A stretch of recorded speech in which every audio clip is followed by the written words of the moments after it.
મોટાભાઈ તમારું નામ શું છે? મારું નામ નટવરલાલ પરમાર છે. હું જલારામ ધામ સોસાયટીમાં રહું છું. જલારામ સોસાયટી ભરૂચ. ભરૂચ બરાબર છે. ભરૂચમાં રહું છું. અને તમને શું શું પ્રોબ્લેમ હતા પહેલાં? મારું મેન તો સુગર જ હતું મને. બરાબર. સુગર 200 અપ્લાય હતું. બરાબર છે. પછી આ પ્રોડક્ટ લીધી મેં. કેટલા વખતથી 200 ઓફ કેટલા વખતથી રહેતું હતું? મારે તો ખાસા લાંબા સમયથી સુગર હતું, તો 200 1-2 વર્ષથી રહેતું હતું. બરાબર છે. અને આ જે મેટ્રેસ તમે યુઝ કરો છો તે કેટલા વખતથી યુઝ કરો છો? અત્યારે છેલ્લા 1 જ મહિના, હમણાં 1 મહિનો જ થયો છે લીધાને. બરાબર. મેં એનો રેગ્યુલર ઉપયોગ કરું છું. એની મારું સુગર 200ની અંદર જાય છે. 200ની અંદર થઈ ગયું? અંદર થઈ ગયું છે. બરાબર છે. અને સ્ફૂર્તિ રહે છે. સ્ફૂર્તિ લે છે? સ્ફૂર્તિ રહે છે.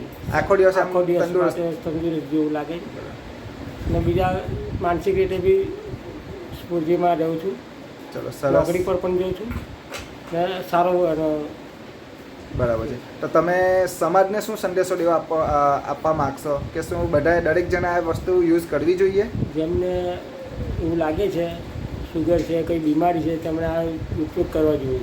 બરાબર છે. અને જે બીમાર નથી તે લોકોને પણ વાપરવી જ જોઈએ કે ભવિષ્યમાં એમને કશું પણ વાપરવી જ જોઈએ કે પછી આગળ બીમારી ના થાય એમને. ભવિષ્યમાં ભવિષ્યમાં બીમારી ના થાય એટલે આ વાપરવું સરસ છે. આ વસ્તુ સરસ. Okay, thank you.